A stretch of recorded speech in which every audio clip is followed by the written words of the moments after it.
Hey guys, I want to dive right into the content right after I introduce myself. Okay, for those of you that don't know me, my name is Dr. Eric Berg. I graduated 29 years ago as a chiropractor. I don't do chiropractic anymore. I specialize in nutrition, keto, and intermittent fasting. I had a clinic in Northern Virginia for over 29 years. I worked on 45,000 different people, so I had a chance to really work one-on-one with massive amount of people to figure things out, and that's what I do now is I share the results from the clinic on YouTube, and I do a lot of videos, and I do this full-time. I also taught at Howard University as an associate professor in the health department, so I taught nutrition there. I also was the best-selling author for my one of my older books called The 7 Principles of Fat Burning, which has been majorly upgraded to the new body type guide, which I recommend. This is the one I recommend that you read, not the older version, because there's a lot of updates, okay? Probably 1,000 hours of work on updating that book. I also trained over 2,500 doctors over the last 10 years, and I certified them in my techniques. I also delivered over 4,900 seminars in my clinic around town and in pretty much all the governmental agencies in Washington, D.C. Presently, I have over 2,500 YouTube videos and over 155 million views, over 1 million subscribers. So my goal right now is to disseminate the truth about health. Personally, my story, real quick, I grew up in the Midwest. I was raised on typical diet, ate a lot of sugar, excessive amounts of sugar, and this went on and on and on up until I was probably in my late 20s. In fact, I don't think I even ever ate a vegetable until I was 21. I hated vegetables. I didn't eat them. The only thing green that I consumed was pistachio ice cream and lime green Jell-O. Okay, so I ate a lot of stuff. My grandmother was an amazing cook, and she would cook a lot of carbs, a lot of cakes, a ton of junk food, and I would consume not just a little bit, but a lot. This went on. I got into sports. Wrestling primarily, wrestled through junior high school and college. But what happened, I would go into the season undefeated and then barely make it through the end of the season because I was so tired because my diet was so terrible. I didn't know about nutrition. I had zero data on nutrition, like it was really bad. So I don't know how I survived the season, but I ended up just scraping through. So if you see some of my pictures that I'm presenting, you can see me looking very tired and very weak. So if you ever went through a wrestling practice, right, it's intense. But with all that fatigue, I do not know how I made it. I also then went into the military for about 5 years in reserves, and basically pushed myself through basic training, and again, barely made it through the PT test because the combination of stress, poor eating, lack of sleep, I had some serious blood sugar issues back then. I didn't know it until it finally caught up with me in my late 20s, to the point where I had almost like sand in my eyes. That was a blood sugar issue, dry eyes to the extreme, arthritis, chronic fatigue syndrome, massive blood sugar, mood disorder issues, insomnia. I had a lot of problems. Okay, a lot of problems, to the point where I became very motivated to get well. So I'd be driving down the street to get help and see this little building over here. Oh, the health house. Oh, let me go there. Maybe they can help me. Come out with a bunch of pills. Oh, let me try this over here. This is a health food store. Let me get some more vitamins. Let me try this vitamin. I was reaching for straws, trying everything. I had a warehouse of vitamins, but I didn't know what I was doing. So it really didn't help until I stumbled on some information that was the right thing, that had to do with blood sugars and insulin, which then I started to change my diet, and I'll never forget this. I remember cutting out cereal for breakfast and having more protein, and I just like, oh my God, I feel so good. Like my head felt so good, and I'm like, wow, this is really good. So I started to make little changes more and more. I went to a healthcare practitioner that found my liver was really bad, so I started working on that. And then I come home and I tell my wife, honey, I'm quitting the practice. I'm going into nutrition. She goes, what? I said, yeah, I no longer want to do, traditional chiropractic. I'm going to do nutrition. She goes, you don't know anything about it. I says, well, I'm going to learn. So I started to get everything I could, flying around the country, doing postgraduate seminars, getting training and certifications. But the real knowledge came from working one-on-one with so many people over the years. But I just had this intense interest to study obsessively, 24/7 weekends, and I never stopped. So I'm so interested in the body and how it works. I pretty much relearned everything that I learned from school, because in school they don't teach you how to apply it. And from that, came up with some great things that I'm going to share with you. Okay? So here's the problem. The current model of healthcare is that you have a symptom and you treat it, and then you manage it, and the symptom goes away, and you continue the medications, and then you just keep going. Okay, so it's basically manage care, manage your symptoms. There's real little evaluation. There's basically just suppressing a symptom, and so all the while the health really doesn't increase. So what's missing in healthcare is the health part, because what happens, you don't actually lose weight and get healthy. You have to get healthy first before you lose weight. And getting healthy is not necessarily just about putting nutrients in the body. That's part of it, but it's all about getting rid of stuff that you don't need. Okay, we'll talk more about that as we go through this. But if you look around, the most common health problems out there nowadays, and I'm just going to list the most common ones: stubborn belly fat, like so many people have that. I mean, it's just everywhere. So that's one thing. That is a health problem. Fatigue. People are tired. They're tired mid-afternoon, like I was. They are tired after they eat. And then we have problems sleeping. They don't wake up in the morning, feel refreshed. They lost that vitality. They can't get the sleep. They're excessively thinking 24/7 when they're trying to sleep. They get up in the middle of the night. They have sleep apnea. They have a lot of sleep issues. And then you have all sorts of mood disorders, anxiety, depression, very common emotional roller coaster stuff. Memory loss. They go in a room, they can't quite remember why they went in there. Their tolerance for stress is low. People get on their nerves easily. I know that's hard to believe, right? But it's very, very common. So these are the common symptoms that most people have, but then it actually shifts to more and more issues that related to blood sugars, like cravings for carbs, can't go a long time without eating, urination at night, cravings for chocolate and chips and salt. So this is what happens. And then down the road, these problems magnified. So you get inflammatory conditions, you get memory issues, dementia, you get a fatty liver, you eventually become a diabetic, you have problems with heart problems, clogged artery, potential heart attack, and stroke. But other than that, you're doing pretty good, right? Other than the high blood pressure and the cholesterol, you're doing fine. So what I want to talk about is cause and effect. If we take all of the conditions out there that are in existence, and if we look at the common thread that goes amongst all these symptoms, both short-term and long-term, there's one thing that comes up that's so common, and that is insulin resistance.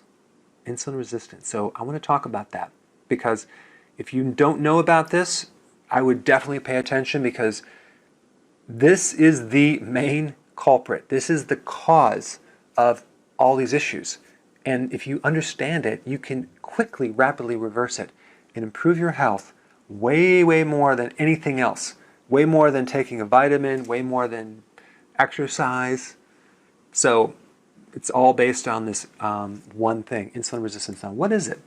Well, most people know insulin is a hormone that's made by the pancreas, and they know that it reduces blood sugars, but that's kind of where it stops. But insulin has a lot of other functions too.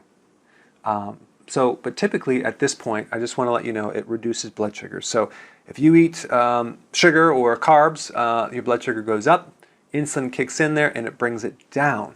Okay, so that's what insulin is. But what happens is the body doesn't like too much insulin, especially if you're consuming too many carbs. An average person consumes about 28 to 31 teaspoons of sugar every single day. I know. Well, normally we should only have, 1 teaspoon, but we can get that from protein and other foods. We don't need to take any sugar. There's no such thing as an essential carbohydrate. So what happens is, as a protective mechanism, as a defense against the toxic effect of insulin and sugar, the body starts to block this insulin, starts to resist it.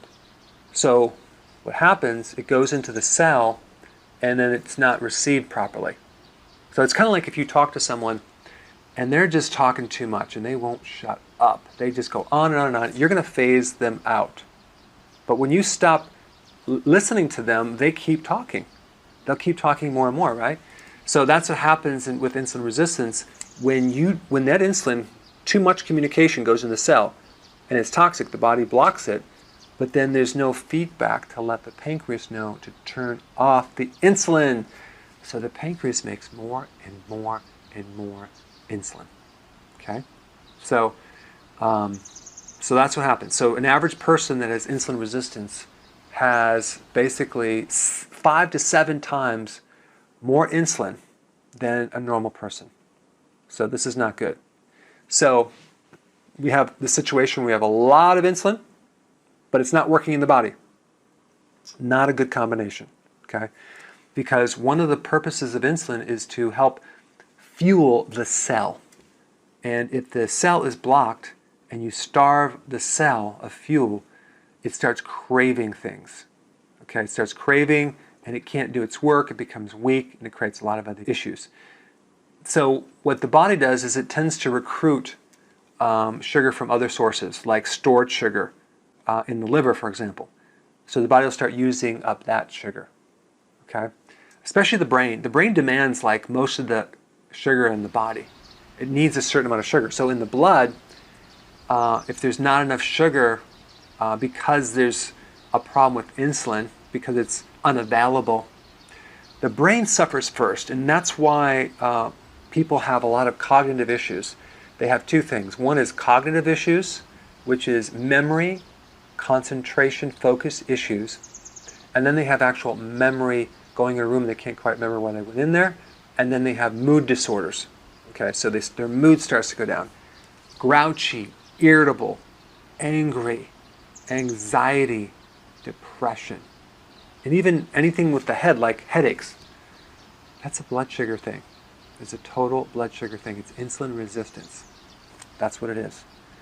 Now, in the cell, what happens is insulin lowers the sugar, and what it does, it converts it into fat. So, this is really important. So if you've checked out, just check back in right now, because this point is vital. Insulin when it lowers the sugar, it puts the excess into storage. So insulin is all about storing fat. It's a fat storing hormone. It's a dominant fat storing hormone because in the presence of a little bit of insulin, you're going to be storing fat like crazy. Okay? So that's really what happens. So it stores sugar. It actually uses the sugar as fuel, but it also stores it as fat and cholesterol and triglycerides. So most of the cholesterol in someone's body is coming from the glucose. And then also it prevents the burning of fat. So in the presence of insulin, you're not going to burn fat. So it blocks that. So you can't lose weight. So everyone walking around with a gut, they got too much insulin. Okay? So it lowers blood sugars, it stores sugar, it makes fat, it prevents fat burning, and now it does a couple other things. It helps you absorb protein, amino acids. So without that, you start having loss of muscle mass. You have problems with wasting of cartilage and connective tissue and ligaments and tendon problems and loss of discs in your spine. So you start shrinking, sagging skin right here, sagging belly skin. This is inability to build muscle when you work out. It's because the cell can't pull in protein. Also, insulin has a lot to do with absorbing minerals, specifically potassium. I mean, think about if you become deficient in potassium, which most people are because we need so much, we need like almost 5 grams of it. That's 5,000 milligrams every single day. That's a lot. We need that. But to get that, you have to eat large quantities of vegetables, like 7 to 10 cups. No one does that. So on top of insulin resistance, you become so depleted of potassium, you're going to notice leg cramps. You're going to notice fatigue. You're going to notice arrhythmias in the heart. You're going to notice an inability to feel calm because potassium is a physiological relaxer, tranquilizer. It calms things down. Insulin also is like the key that unlocks the door that allows you to absorb other nutrients too, vitamins as well. So you're basically nutrient deprived. So it doesn't matter what vitamins you take, you can't pull it in. So insulin is really important, very important. Now, here's what happens. Check this out. So we start with high insulin, right? And then we go for many years as your body develops insulin resistance with normal blood sugars. So because insulin resistance is compensating for this excess and trying to help you regulate it, and it pumps out more insulin to keep the sugar down, your blood sugars stay normal. So check this out. You have high levels of insulin that then progress for years, okay? So you have insulin resistance. The body's trying to compensate for that by producing more insulin to drive in the message into the cell and try to keep things going, okay?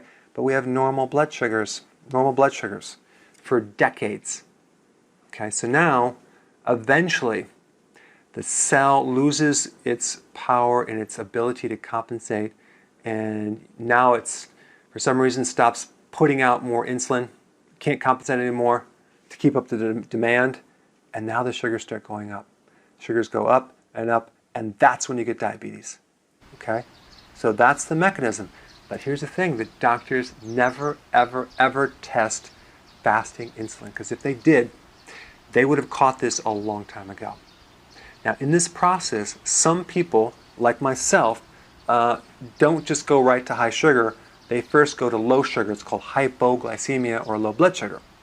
And so I just want to name off some of the symptoms, because if your adrenals are involved or your liver is unhealthy, then you're going to experience more symptoms with low blood sugars, because the adrenal and the liver helps to prevent the sugars from dropping down too low. If the sugars get too low, it starts releasing hormones like cortisol, the adrenal stress hormone, and even adrenaline, and even hormones from the liver to release a lot of stored sugar. It's called, basically it dumps the sugar from the liver to counter the low blood sugar. So if your liver or your adrenals are weak, then you're going to start seeing a lot more symptoms with low blood sugar, because you don't have the help from the adrenals to prevent low blood sugar. Okay, so hungry between meals, that's a common symptom. Definitely craving for sweets, nervous, irritability, brain fog, tremors, shakiness, fatigue, anxiety, panic attacks, sweating, heart palpitations, confusion, cold extremities like your hands or your feet, migraines, tinnitus, schizophrenia, forgetfulness, itching, vaginal yeast infections, fainting, insomnia, crying spells, decreased libido in women, sighing frequently and yawning, and increased heart rate. And there's others as well. Those are all low blood sugar symptoms. Whereas high blood sugar symptoms increase thirst, sleepy after meals, increased urination, especially at night, and the volume of glucose. Because think about it, your body's trying to dilute the sugar as a mechanism to protect you, so it actually gets rid of the glucose through peeing frequently. So your body's trying to help you, and getting thirsty to dilute the excessive sugar. That's why. Trouble concentrating, weakness, tingling, sensation, high blood pressure because the arteries get stiff, restlessness, inflammation, inflammatory conditions anywhere, frequent hunger. That's why you need to eat every hour and a half. Dry mouth, dry skin, erectile dysfunction, ear infections, kidney damage, cardiovascular, which we'll get into, peripheral neuropathy, retinal damage, that's the eye, fatty liver, stroke, heart attack, aneurysm, that's like a ballooning out of the arteries, because the You start getting weakness with the wall of the vessels. Cataracts, that's the cloudiness on the lens, so it's like opaque, so you can't quite see clearly anymore. And the list goes on and on and on and on. Okay, so those are just some of the symptoms with hyperglycemia. Well, hyperinsulinemia, which is high insulin, we just covered that, but short term, high blood pressure, sodium retention, high cholesterol, high triglycerides. See, those are that's all the symptoms from metabolic syndrome. Okay, that's what causes metabolic syndrome. Brain fog, polycystic ovarian syndrome, decreased concentration, and then long-term heart attack, thickened arteries causes high blood pressure, blood clots. If it's in the heart, it's a heart attack. If it's in the brain, it's a stroke. Alzheimer's, because you get plaque in the brain, stroke, dementia, and the list goes on and on and on. So when you have high insulin or high sugar, you get styes in the eyes, you get redness underneath the eyelids, a lot of irritation. It feels like there's a foreign object in the eye that you have to rub it. It could be like feeling like a sand. I had that. Dry eyes, and the cataracts, which is the kind of the whiteness on the eye. So what happens with the cataract is you start seeing cloudiness, and then they have to do surgery, which can be totally prevented if you keep the insulin low. And then you have something called diabetic retinopathy. Now, if you think about in the back part of the eye, you have the retina. The retina is nerve tissue that extends outside the brain. Okay? So retina is basically your brain outside your brain in the eye. Okay? So it's a visible part of the inside of the eye, but it's part of the brain. It connects to the optic nerve that goes directly back into your brain. So what happens is you get damage from the high sugar with the tiny micro blood vessels that feed the nerves, the retina, okay? And you start getting floaters, you start getting edema and swelling, and you start getting stickiness and starving the nerves, and eventually you go blind.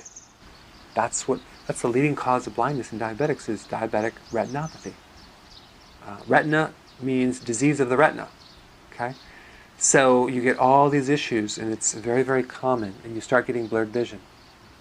Glaucoma is also affected by high sugar, where the pressure starts increasing in the eye to the point where it starts compressing all the inside structures of the eye. So you get damage with the lens, the retina, all these other issues.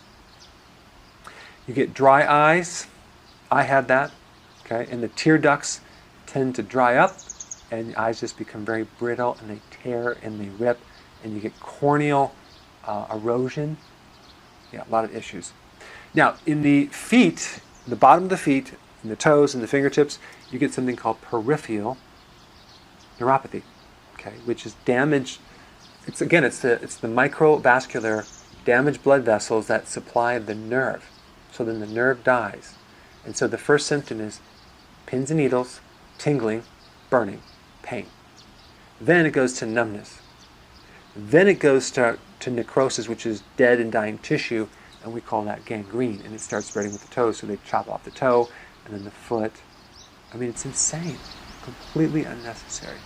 And by the way, if a person has enough nutrition in their body, and they're not deprived of nutrients, specifically the B vitamins, specifically B1, they're less likely to get peripheral neuropathy, by the way, and diabetic retinopathy. That's a side note. So nutrition that does have an important part of it, but the carbs that people are eating are depleting the nutrients, okay? Now, what's happening to the eye and the feet is happening in the arteries and the inner lining of the major vessels to the heart, especially the coronary, which comes from the word crown because it's like right around the heart. What happens is you start getting damage in the endothelial cells, which is the internal lining of the arteries. You start getting lesions or breakage in those cells. So at that point, you're going to get leaking blood. So, and your body's going to sense that we need to do some healing. So now comes the cholesterol and the fibrin, which is the protein, and then the calcium and the white blood cells, and you have an inflammatory condition. Try to heal it, and that's what forms the plaques. So cholesterol is not the bad guy. It's at the crime scene, but it didn't start the problem. It only is trying to help patch the problem. So, another piece of information that most people don't understand. And then you eventually get a clot, okay, which is different than plaque. Plaque is more hard, and you can have a soft plaque and then a clot that can form. If the clot goes up to the brain, you get a stroke. If it gets stuck in the heart, you get a heart attack. Here's a picture of a microhemorrhaging of the lining of the artery. In the brain, you basically kill off your brain cells, and you have atrophy of the brain. Your actual brain shrinks. Yeah. And it affects a structure in the brain called the hippocampus, which comes from the Latin word which means seahorse, because it looks like a seahorse. But when you destroy the hippocampus, you start getting amnesia. That's the symptom. Memory loss. Okay? Early signs of Alzheimer's. Alzheimer's is really diabetes type 3. Now, let's talk about this. Because the liver is really the hub of this whole insulin resistance thing. Because what's happening is a lot of this damage is happening in the liver. Your liver is trying to cope with this, and all the extra carbs are being converted to fat around the liver first. So that's the first target that you're going to get. You're going to fill up the liver with fat, then it's going to turn into scar tissue, that's cirrhosis, which is going to be very inflamed. So you're going to get inflamed, scar tissue ridden, and fatty liver. If the person has belly fat, they have a fatty liver. Okay? So, now, I want to mention this before I get into the next part, and that is this. Normal blood sugars. When you go to the doctor, they'll check your blood sugars. It should be between like 80 and 100, but it should be better be like between 80 and 90 milligrams per deciliter. And I want to explain what that means. What that means, it's only like a teaspoon of sugar per all of the blood in the body. So you have about 1.3 gallons of blood in your entire body if you're an average person. Sometimes it's a little bit more, sometimes it's a little less. But if you take a 165-year-old person, you have about 1.3 gallons of blood. So if you took 1 teaspoon of sugar and mixed it all through that, that's what normal blood sugar is. But an average person consumes a lot more than that, up to 31 teaspoons a day. That's like insane. So that's basically 31 teaspoons too much. Yeah. But it's hidden as breads, pasta, cereal, crackers, biscuits, waffles, pancakes, muffins, sodas, juice, and alcohol. So that's what happens. It's all hidden. People say, oh, I don't eat sugar. Yeah, but you're eating wheat and breads and things like that. So insulin resistance is a compensation to protect you against the excess sugar. If you don't change your diet, your body will then block it from going in, but then it comes with a package. And your body tries to help you only so long until finally you can't do it anymore.